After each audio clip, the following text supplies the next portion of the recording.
Hello साथियों, कैसे हैं आप सभी। मैं वारिस अली स्वागत करता हूं आप सभी का आपके अपने परिवार जीलानी करियर एकेडमी पर। साथियों, आज हम मैथ में परसेंटेज वाला चैप्टर पढ़ेंगे और परसेंटेज की हमारी एक क्लास अभी तक हुई है। परसेंटेज की आज हमारी दूसरी क्लास है।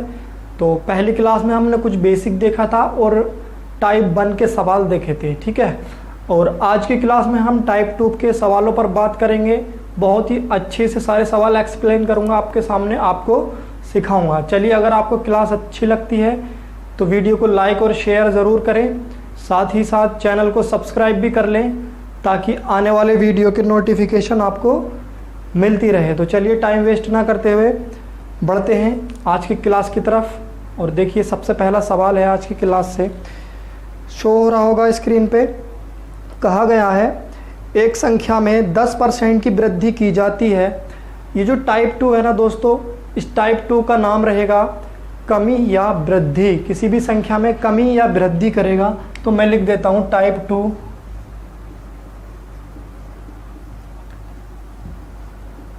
कमी या वृद्धि। इससे आपको ये अंदाजा हो जाएगा कि टाइप 2 में किस तरह के सवाल रहेंगे, है ना, किस तरह के सवालों पे हम टाइप 2 में बात करेंगे। चलिए बढ़ते हैं। इसी तरह से एक एक टाइप करके सारे टाइप देखेंगे, बिल्कुल ठीक है ना, मिक्स नहीं करेंगे कुछ भी। कहा गया है एक संख्या में 10% की वृद्धि की जाती है और फिर उसी बढ़ी हुई संख्या को 10% कम किया जाता है। निलंब वृद्धि या कमी कितनी है, कितनी ज्ञात करिए, है ना। वृद्धि हुई या कमी हुई वो बताना है। देखिए, सबसे पहले तो संख्या को 10% बढ़ाया गया है। मान लिया मैंने कोई भी संख्या, जैसे कि कोई संख्या 100 है, ठीक। एक संख्या है 100, इसे क्या किया गया है, 10% बढ़ाया गया है। कितना प्लस किया गया इसमें, 10%। जब 100 का 10% इसमें प्लस कर दोगे तो 100 का 10% होता है 10, और 100 में जब 10 प्लस कर दोगे तो हो जाएगा ये 110, ठीक है। क्लियर हुआ, इसमें कोई दिक्कत ही नहीं, 10% बढ़ा दी। फिर उसने कहा कि बढ़ी हुई संख्या में 10% की कमी की जाती है। किस में, बढ़ी हुई संख्या में। तो बढ़ी हुई संख्या क्या है हमारे पास, 110। अब इसमें 10% की कमी की गई, कितनी, 10% की। 110 का जब 10% निकालोगे तुम तो आ जाएगा 11। अब 110 से 11 माइनस करोगे तो बचेगा 99, है ना, 99 बचेगा। तो फाइनली संख्या क्या बच गई, 99। तो निलंब संख्या में कमी या वृद्धि बतानी है हमें। देखिए, संख्या थी 100 और हो गई 99, तो 100 से 99 हुई, इसका मतलब 1 की कमी हो गई। 1 की क्या हो गई, कमी हो गई। और 100 का कितने परसेंट है, 1%। तो हम कह सकते हैं संख्या में 1% की क्या आ जाएगी, कमी आ जाएगी, ठीक है। फाइनली संख्या में 1% की कमी आ जाएगी। तो इस तरह के सवाल बनते हैं इस टाइप से। देखिए, आगे और बात करेंगे बढ़िया बढ़िया सवालों पर। चलिए बढ़ते हैं अगले सवाल की तरफ।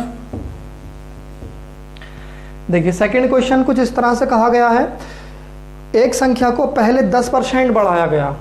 कमी या वृद्धि वाला टॉपिक पढ़ रहे हैं, टाइप पढ़ रहे हैं, तो कमी होगी या फिर वृद्धि होगी, ठीक है।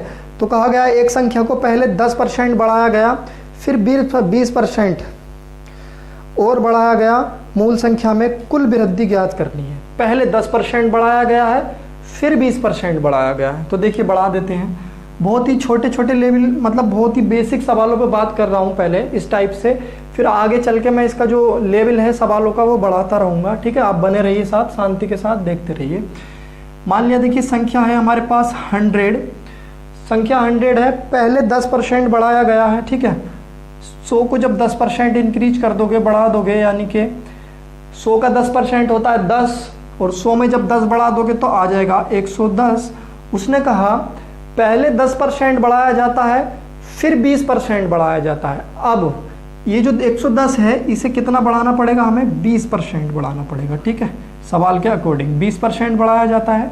जब 110 का 20% निकालोगे तो आ जाएगा 22, और जब 110 में 22 जोड़ दोगे तो आ जाएगा 132, ठीक है। बात समझ में आई। पहले संख्या को 10% बढ़ाया गया तो 1 से 2 हो गई। अब 110 को 20% बढ़ाया गया तो हो गई 132। कहा गया है कि संख्या में कुल वृद्धि मूल संख्या में कुल वृद्धि कितनी हुई। मूल संख्या क्या थी हमारे पास 100 और अब संख्या हमारे पास कितनी बन गई 132।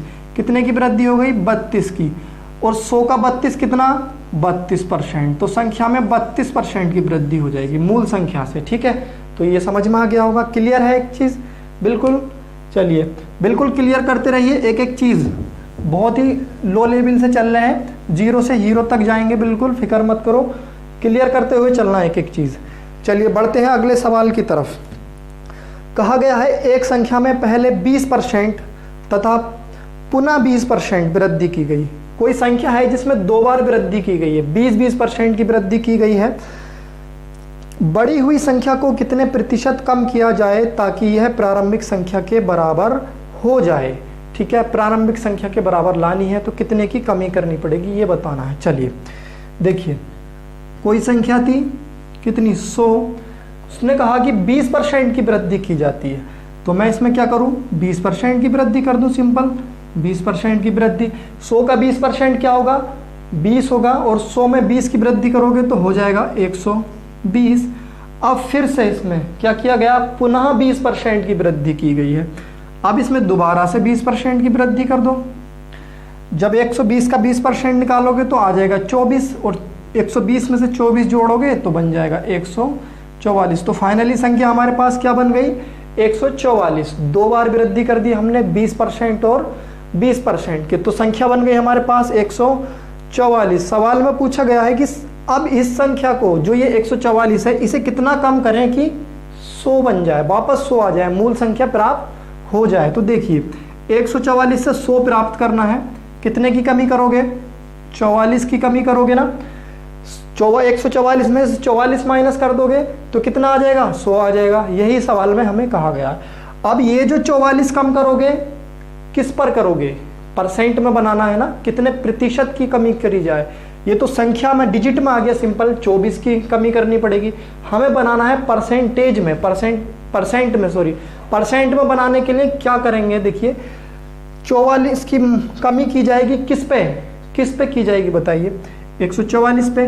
पहली क्लास में मैंने कॉन्सेप्ट बताया था, जिसके बारे में बात करेगा, किसके बारे में बात कर रहा है 44 के, यानी 44 की कमी है तो 44 के बारे में बात कर रहा है। जिसकी तुलना में बात करेगा उसे कहाँ रखेंगे, नीचे रखेंगे। ये बात मैं पहली क्लास में कह चुका हूँ। 44 की कमी 144 पे, और परसेंटेज में बनाने के लिए 100% से गुणा कर देंगे, सिंपल बन गया। देखो चलो डिवाइड कर लो, 11 बार कट गया 4 से, और ये 36, 4 नेम 36, और ये 25 बार। ठीक है, सिंपल इसकी गुणा करोगे 11 की 25 की तो 11 पंजे 55, 11 दूनी 22 और 27 आ जाएगा। अब इसे डिवाइड कर लो, 275/9 आ गया हमारे पास, परसेंटेज में आ गया, परसेंट में आ गया। ठीक है, इस 9 से 10 बार डिवाइड करोगे तो आ जाएगा 270, और 5 ऊपर रह जाएगा, 9 नीचे आ जाएगा। ठीक है, परसेंट 10 सही 5/9, सॉरी 10 नहीं 30 बार कटेगा, 9 तियां 27, यानी कि 270 आ जाएगा। 9 से डिवाइड करोगे तो 30 बार में। ठीक है, 30 बार कट जाएगा, बचा 5, तो 5/9 मैंने ऐसे ही लिख दिया। तो 30 सही 5/9% की कमी करनी पड़ेगी हमें। अच्छा, यहाँ पर एक कन्फ्यूज़न ये रहता है, कभी कभी जैसे हमने यहाँ 44 की कमी की तो बटे में 100 मत लिख देना गलती से भी, क्योंकि कमी हमें 144 में करनी पड़ेगी, 100 में नहीं करनी पड़ेगी। अब 20% की वृद्धि कर रहे थे तो वृद्धि 100 में करनी पड़ रही थी, तो इसलिए 100 को लेंगे नीचे। अब 144 में कमी करनी पड़ रही है तो 144 ही नीचे लेंगे। ठीक है, वो बात मेरी याद रखना जो पहली क्लास में बताई है मैंने, जिसके बारे में बात करेगा उसे ऊपर रखेंगे, और जिसकी तुलना में बात करेगा उसे नीचे रखेंगे, सिंपल। ठीक है, चलिए बढ़िया सवाल था ये, ऐसे सवाल पूछे जाते हैं एग्जाम में। बढ़ते हैं अगले सवाल की तरफ। देखिए अगला सवाल क्या कहा गया है। कहा गया है जोसेफ की आय को 10% कम किया जाता है। कम किया गया, कोई जोसेफ है, उसकी आय को 10% कम किया गया। यदि उसकी आय को उसके पूर्व स्तर पर लाया जाए तो उसमें कितने प्रतिशत की बढ़ोतरी अनिवार्य है। कोई जोसेफ है, उसकी आय को 10% कम कर दिया गया है। देखिए अभी तक हम बढ़ोतरी वाला पढ़ रहे थे, अब कम वाला सवाल देख लेते हैं। मान लीजिए जोसेफ की आय 100 रुपये थी, अब उसकी आय को क्या कर दिया 10% कम कर दिया। 100 का 10% यानी 10, और 100 पे 10 कम करोगे तो कितना बचेगा, 90 बचेगा। अब उसने कहा कि उसकी आय को कितना बढ़ाया जाए, कितने प्रतिशत बढ़ाया जाए कि उसकी आय पुनः वही हो जाए, क्या हो जाए, 100 हो जाए। तो देखिए 90 है, अब उसकी आय कितना बढ़ाना पड़ेगा, 10। 90 में 10 बढ़ाओगे तो 100 हो जाएगी, है ना, पहली जितनी आय थी उतनी हो जाएगी। अब ये जो 10 की वृद्धि करेंगे हम, तो बताओ नीचे बटे में क्या लिखेंगे, 100 लिखेंगे या 90 लिखेंगे, बताइए। देखिए 10, अभी बताता हूं, पहले समझा के देखिए। ये 90 है, ठीक है, तो 90 है। ये जो 10 की बढ़ोतरी करेंगे हम 90 पे करेंगे, किस पे करेंगे, 90 पे। तो 10 की वृद्धि किस पे, 90 पे, जिस पे होगी उसे नीचे लिखेंगे। परसेंटेज में बनाने के लिए 100% से गुणा कर देंगे, ठीक है। अब ये बन जाएगा, देखिए 0 से 0 कट गया। अब 9 से जब 100 को डिवाइड दोगे तो 11 सही 1/9% आ जाएगा, ठीक है। ये फ्रैक्शन आपको अपने माइंड में रखनी पड़ेंगी कैलकुलेशन जल्दी करने के लिए, ठीक है, कैलकुलेशन इजी और जल्दी करने के लिए। चिंता मत करो, कुछ याद नहीं करना है इसमें, बस प्रैक्टिस करते रहोगे ना क्वेश्चंस पे, तो ये सब अपने आप ही माइंड में फिट हो जाएंगे। देखिए कितनी आसानी से सवाल सोल्व हो रहे हैं सारे, इसी तरह से सारे सवाल सोल्व होंगे, बिल्कुल चिंता ना करो, बस बने रहो और चैनल को सब्सक्राइब जरूर कर लो। देखिए चलते हैं अगले सवाल की तरफ, बहुत ही बढ़िया सवाल है। कहा गया एक सिनेमा घर की सीटों में 25% वृद्धि की गई, ठीक है ना, सीटों में 25% की वृद्धि की गई और टिकट के मूल्य में 10% की वृद्धि की गई। सीटों में भी वृद्धि कर दी और टिकट के मूल्य में भी वृद्धि कर दी। कुल आय में कितने प्रतिशत की वृद्धि होगी, कितने प्रतिशत की वृद्धि होगी ये देखते हैं। चलिए देखिए, सीटें 25% की वृद्धि, ठीक है। रेट, टिकट के रेट में 10% की वृद्धि, ठीक है, प्लस कर दिया 10%, हाँ ठीक है, 10% की वृद्धि। अब मेरी बात गौर से देखना, अब 25% को जब फ्रैक्शन में बनाओगे यानी कि भिन्न रूप में बनाओगे तो आपके पास आ जाएगा 1/4, और 10% को जब फ्रैक्शन में बनाओगे तो आ जाएगा 1/10। यानी कि पहले सीटें 4 थी और 1 बढ़ा दी उसमें। पहले सीटें कितनी थी, 4 थी, अब 4 में 1 और बढ़ा दी, वृद्धि की है ना उसने। देखिए प्लस हो रहा है तो ये 1 4 में प्लस कर देंगे। देखिए पहले सीटें 4 थी, अब कर दी 5, ये बात समझ में आ गई। पहले रेट 10 था, 4 सीटें थी, रेट 10 था, ठीक है ना, 4 सीटें रेट 10। अब रेट बढ़ा दिया, कितना, 1 बढ़ा दिया, तो 10 पे 1 बढ़ाओगे कितना आ गया, 11। समझ रहे हो बात, देखो 4 सीटें 10 रुपए के हिसाब से कितने रुपए की आमदनी होगी, 40 रुपए की। 4 टिकट, जब 4 सीटें हैं तो 4 टिकट बिकेंगे, और जब 4 टिकट बिकेंगे तो कितने रुपए की आमदनी होगी, एक टिकट 10 रुपए का है तो 4 टिकट बिकेंगे तो कितने, 40 रुपए की आमदनी होगी। अब उसने क्या किया, 4 सीटों से 5 सीटें कर दी, 1 और बढ़ा दी, और रेट 10 से 11 कर दिया। अब 5 सीटें हैं और 11 रुपए के हिसाब से, तो 11 पंजे 55। अब आमदनी कितनी हो गई उसे, 55 रुपए की। सवाल में क्या पूछा है, कितने प्रतिशत की बढ़ोतरी है ना, नहीं कितने प्रतिशत की वृद्धि होगी, ठीक है। तो चलिए कितनी वृद्धि हुई, पहले 40 कमा रहा था अब 55 कमा रहा है, तो कितने ज्यादा कमाने लगा, 55 ज्यादा कमाने लगा, ठीक है, 55 ज्यादा कमाने लगा। ज्यादा किस पे कमा रहा है वो, 40 पे कमाएगा, ठीक है।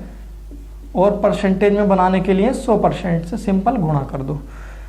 देखिए 0 से 0 कट जाएगा, 15 की जब 10 से गुणा करोगे तो 150 आएगा, और नीचे आ जाएगा 4, सही है, नीचे आ गया 4। तो लिख लो, ये 2 से डिवाइड कर लो चाहे, 1 मिनट रुको मैं बता देता हूँ। जब 150/4 आ गया, जब इसे डिवाइड करोगे तो 37.5% आ जाएगा, ठीक है, कितना, 37.5%। कैसे, देखिए 4 तिया 12, यहाँ कितना बचा, 3 बचा, 30 हो गया, 7 चौक 28, 2 बचा, पॉइंट लगाया 20 हो गया, और 4 पंजे 20, तो 37.5% उसकी आमदनी में बढ़ोतरी हो जाएगी, ठीक है। चलिए ऐसे सवाल भी आते हैं बहुत।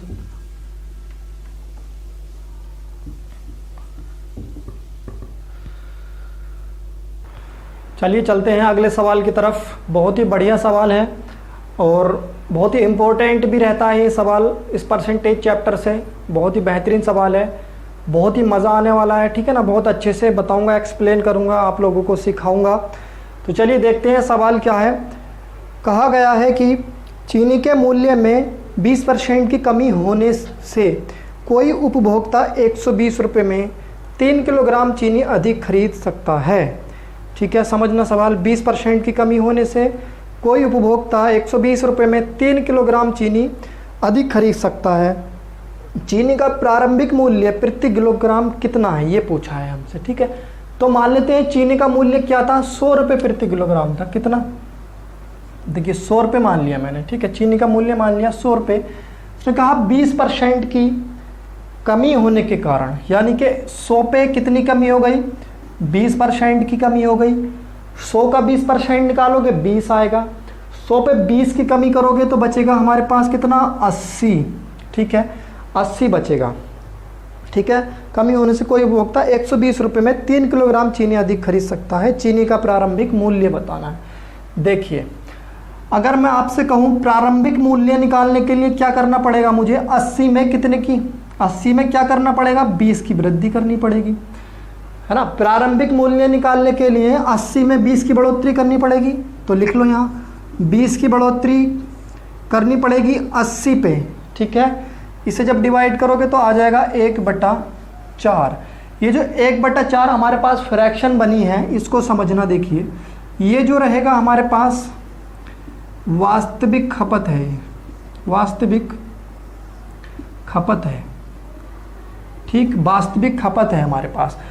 और 20 की बढ़ोतरी करनी पड़ रही थी, यानी बढ़ोतरी ऊपर रखी थी हमने, तो ये हमारे पास आ जाएगा बढ़ोतरी। ये क्या आ जाएगा, बढ़ोतरी।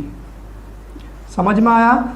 देखिए, ये 80 वास्तविक खपत आया ना, 20% की कमी हो गई तो 80 आया। तो वास्तविकता क्या है, नीचे है, और जो बढ़ोतरी हो रही है वो ऊपर है, तो इसलिए ऊपर वाली को बढ़ोतरी कह दिया और नीचे वाले को वास्तविक खपत कह दिया। अब उसने कहा 120 रुपये में 3 किलोग्राम चीनी अधिक खरीद सकता है। तो ये जो 3 किलोग्राम चीनी है ना, ये जो 3 किलोग्राम चीनी है, यही तो एक्स्ट्रा खरीद रहा है, यही तो बढ़ रहा है। 120 रुपये में पहले भी खरीद रहा होगा। देखिए, 120 रुपये में पहले जितनी चीनी खरीद रहा था, अब 120 रुपये में उससे 3 किलोग्राम ज़्यादा अधिक चीनी खरीद रहा है। मान लीजिए पहले 120 रुपये में 4 किलोग्राम चीनी खरीद रहा था, अब 120 रुपये में जो है ना 1 बढ़ जाएगा उस पर। तो जब 1 बढ़ रही है, 1 किलोग्राम बढ़ रही है, और 1 किलोग्राम बढ़ने का मतलब हमें दिया है 3 किलोग्राम। समझ में नहीं आई, बात क्लियर नहीं हुई। अरे मैं बताऊँ, देखिए, मान लीजिए 120 रुपये में पहले 10 किलोग्राम चीनी खरीद रहा था। ठीक, या 4 किलोग्राम लिखता हूँ, चलो। 120 रुपये में 4 किलोग्राम चीनी खरीद रहा था। अब उसका मूल्य तो 20 रुपये कम, 20% कम हो गया। देखिए, 20% कम हो गया, 80 हो गया। ठीक है ना, तो 4 किलोग्राम खरीद रहा था। अब उसने क्या कहा, 1 की बढ़ोतरी हो गई हमारे पास, 4 पे 1 की बढ़ोतरी हो गई, यानी कि अब कितनी खरीदेगा, 5 किलोग्राम खरीदेगा। 120 में कितनी खरीदेगा, 5 किलोग्राम खरीद लेगा। यही तो कहना चाह रहा है वो। तो ये जो एक की बढ़ोतरी है ना, ये जो 1 की बढ़ोतरी है, ये हमारे पास यूनिट में है, कन्फर्म डिजिट में नहीं है हमारे पास। क्वेश्चन में हमें डिजिट में दिया गया है, क्या कहा है उसने, 3 किलोग्राम चीनी खरीदता है। हमने तो यूनिट में निकाला। हमने जो ये 1 की बढ़ोतरी निकाली है, क्वेश्चन में कहा गया है ये 1 नहीं है, ये 3 किलोग्राम है। ये 1 जो है 3 किलोग्राम के बराबर है।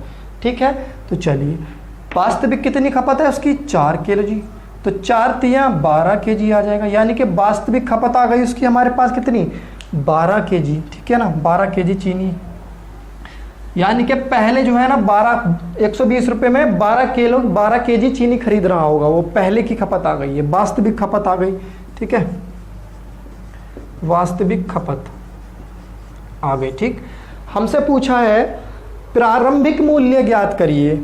तो प्रारंभिक मूल्य ज्ञात करना है, प्रारंभिक मूल्य ज्ञात करना है। चलिए, कोई दिक्कत नहीं।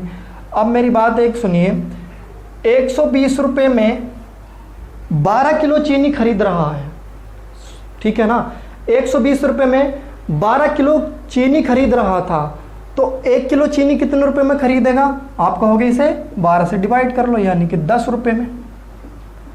नहीं आया समझ में? वास्तविक खपत का मतलब यह है जो पहले थी, पहले कितनी थी 4, बाद में कितनी हो गई 1 बढ़ गई तो 5 हो गई, लेकिन वास्तविक खपत 4, हमारे पास कितनी आ गई 12 किलोग्राम।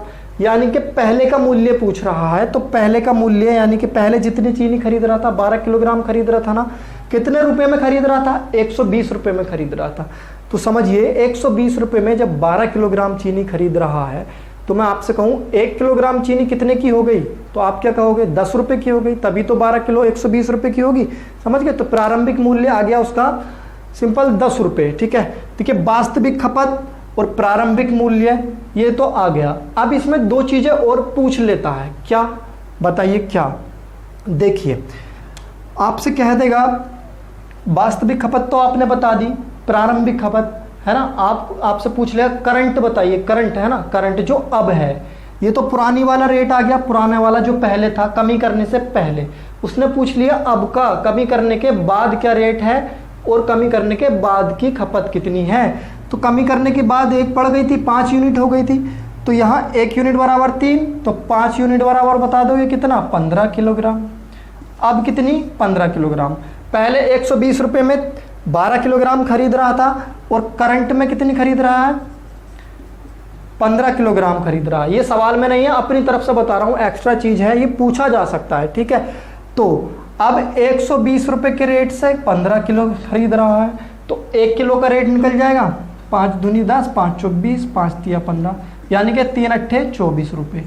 अब जब उसमें 20% की कमी हो गई मूल्य में, देखिए कमी हुई क्या नहीं हुई, पहले 10 रुपए था अब 8 रुपए हो गया। जब 10 में से 10 में कितनी कमी हो गई 2, और जब तुम 2 का परसेंटेज निकालोगे ना तो वह 20% ही आएगा। तो कितने की कमी हो गई, यहाँ भी दिख रहा है आपको, देखिए 20% की कमी हो गई है। तो करंट मूल्य भी पूछा जा सकता है ना, तो इसमें पहले प्रारंभिक पूछा गया था, प्रारंभिक हमने बता दिया है कितना है 10 रुपये, तो इसका आंसर हो जाएगा 10 रुपये प्रति किलोग्राम। लेकिन ये जो बाद में मैंने बात बताई है ना, इसे जरूर ध्यान में रखना है। ठीक है, अच्छे से नोट कर लेना इस बात को। चलिए देखते हैं अगला सवाल क्या कह रहा है। कुछ इसी तरह का सवाल लिया है मैंने एक और, कहा है कि चावल के मूल्य में 20% कमी होने पर एक व्यक्ति 385 रुपये में 3.5 किलोग्राम चावल अधिक खरीद सकता है। चावल का पहले का भाव क्या था? 20% की कमी हुई, देखिए 100 रुपये भाव था मान लिया मैंने, और 20% की कमी हो गई, तो अब कितना रह गया 80 रह गया, 80 रह गया। अगर हमें पहले वाला मूल्य प्राप्त करना है तो क्या करना पड़ेगा, 20 की बढ़ोतरी करनी पड़ेगी, यानी कि 20 बढ़ाना पड़ेगा 80 पे, तो ये फिर से 1/4 बन जाएगा। ये जो नीचे वाली चीज़ होगी ये वास्तविक खपत होगा, और ये ऊपर होगा ये बढ़ोतरी होगी। बस यही सवाल है पूरा, आप समझना। देखिए अच्छे से एक्सप्लेन करके दिखाऊंगा।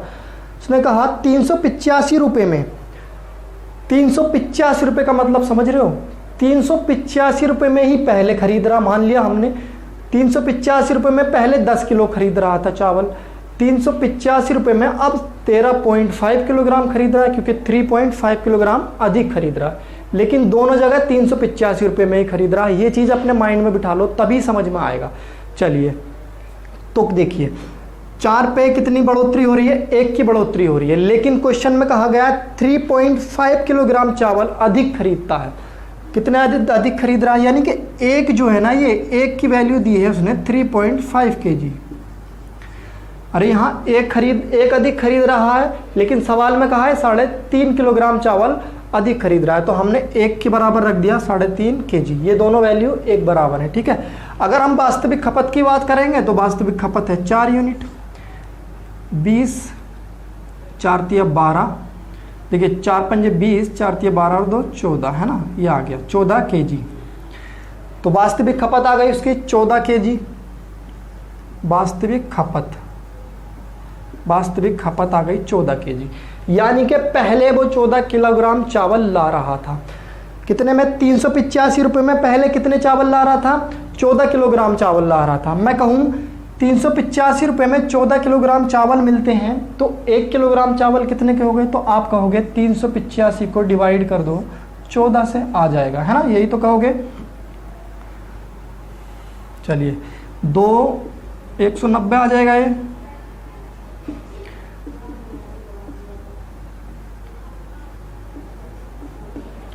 14 सही 2/7, 14 सही 2/7, 5 4 5 20, 2 4 के 12, तो 14 यार क्या है?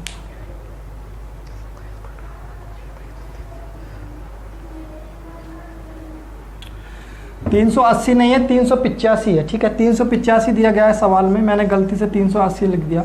तो 385 को आप 14 से डिवाइड कर दोगे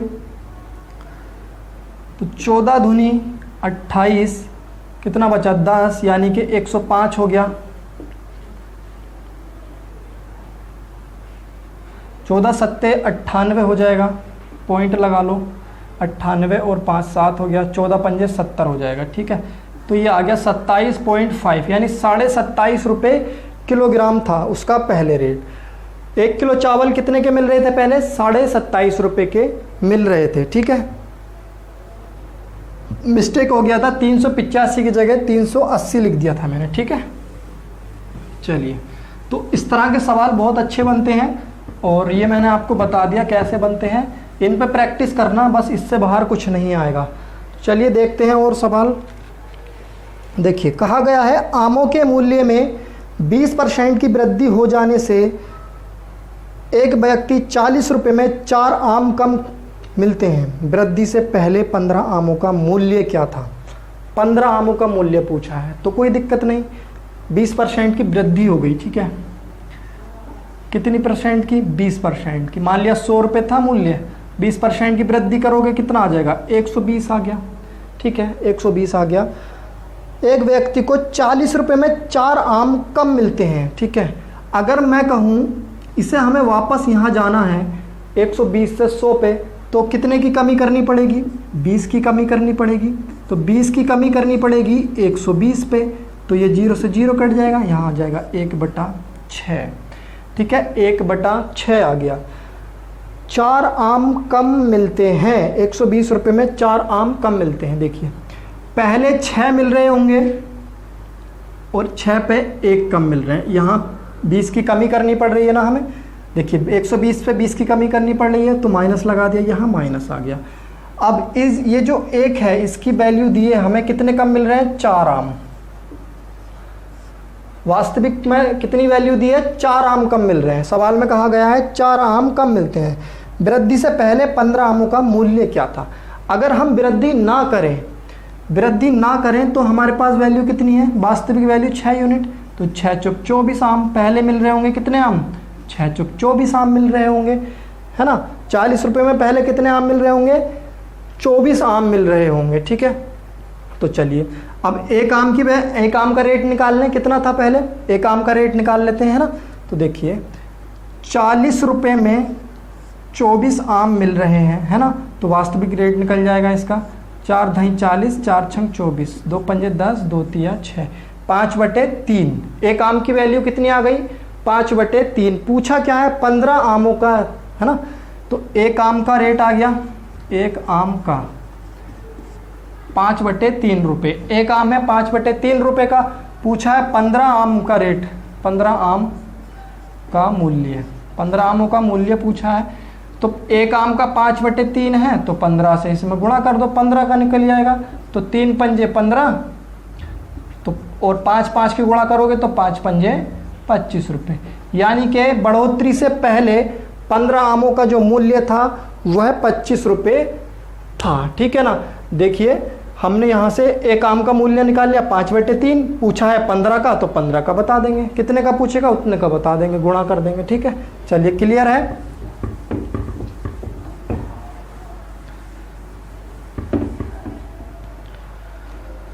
समझ में आ रहा होगा सारी चीज़ें, मुझे उम्मीद है आप लोगों को। ठीक है, अच्छे से समझिए एक एक चीज़। चलिए अगले सवाल की तरफ बढ़ते हैं। बहुत ही इंपॉर्टेंट सवाल रहते हैं, इस तरह के भी छोटे से सवाल होते हैं लेकिन पूछे जाते हैं एग्जाम में, एग्जाम के पर्पज से इंपॉर्टेंट है। कहा यदि x का मान y के मान से 25% कम है, समझना, x का मान y के मान से 25% कम हो तो y का मान x के मान से कितना अधिक है। अरे देखिए, x और y दिया है, ठीक। कहा x का मान y के मान से कम, कितना? 25। मान लिया मैंने y का मान 100, तो x का मान कितना आ जाएगा? 75। x का मान 25% कम हो गया। देखिए 100 से 75%, 25% कम है 75, तो x का मान y के मान से 25% कम हो गया। अब उसने कहा ये बताइए कि y का मान x के मान से कितना अधिक है। तो y का मान कितना अधिक है, 25 अधिक है। किसके मान से, x के मान से। अब किसकी तुलना में पूछा जा रहा है, x की तुलना में, तो नीचे क्या रखेंगे, x की वैल्यू रखेंगे, बस यही था, इसमें और कुछ नहीं था। देखिए 25 थी यहाँ 75, और जब 3 से 100 को गुण भाग दोगे तो आ जाएगा 33 सही 1/3%। 33 सही 1/3%, y का मान x के मान से अधिक है। देखिए यही चीज़ होती है इसमें। यहाँ तो देखिए आपने कहा कि 25% कम है, तो आपने लिख दिया 75, तो जब ये 25% कम है तो ये 25% ज़्यादा होना चाहिए था। आप ये लॉजिक लगा रहे होगे, है ना, ये लॉजिक बिल्कुल गलत है। उसने कहा x के मान से परसेंट में बनाते हैं तब सवाल इसी चीज़ का ध्यान रखा जाता है, किसे बटे में लिखना है, किसे ऊपर लिखना है, किसे गुणा में लिखना है।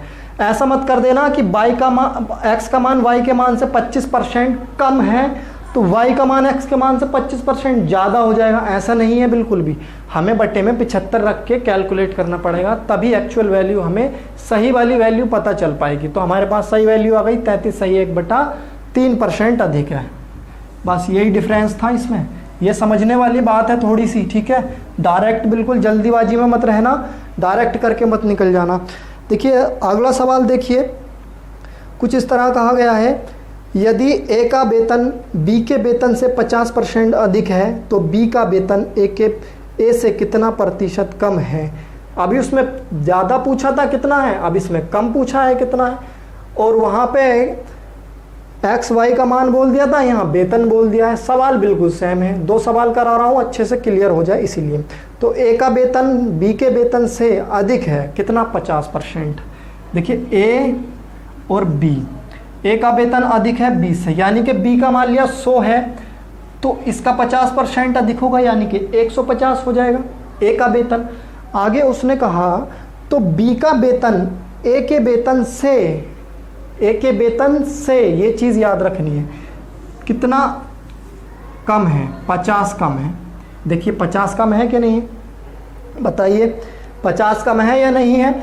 50 कम है बी का वेतन ए के वेतन से, लेकिन किसके वेतन से, ए के वेतन से। ए की तुलना में पूछ रहा है, ए से कंपैरिजन करा रहा है, तो नीचे क्या रखेंगे, ए की वैल्यू रखेंगे, यानी कि 150। परसेंटेज में चेंज करना, परसेंट में चेंज करना है सवाल को, परसेंट में बनाने के लिए क्या करते हैं, 100% से गुणा कर देते हैं। 100 से नहीं 100% से गुणा करते हैं, ठीक है। अब 50 से इसे डिवाइड करोगे तो ये कट जाएगा 3 बार, फिर 3 से 100 को डिवाइड करोगे तो आ जाएगा 33 सही 1/3%। अब उसका भी 33 सही 1/3 आया, इसका भी 33 सही 1/3 आया, लेकिन यहाँ कम लिखेंगे और वहाँ पे क्या लिखा था, ज़्यादा लिखा था, और यहाँ पे कम। तो बी का वेतन ए के वेतन से 33 सही 1/3% क्या होगा, कम होगा, ठीक है। तो चलिए आज की क्लास यहीं पर समाप्त करते हैं, और उम्मीद है आप लोगों को बहुत अच्छे से सारी चीज़ें समझ में आ गई होंगी, क्लियर हो गई होंगी। अगर क्लास अच्छा लगा हो तो वीडियो को लाइक और शेयर करें, साथ ही साथ चैनल को सब्सक्राइब भी कर लें ताकि आने वाले वीडियो के नोटिफिकेशन आपको मिलती रहें, ठीक है। चलिए बहुत बहुत धन्यवाद आप सभी का।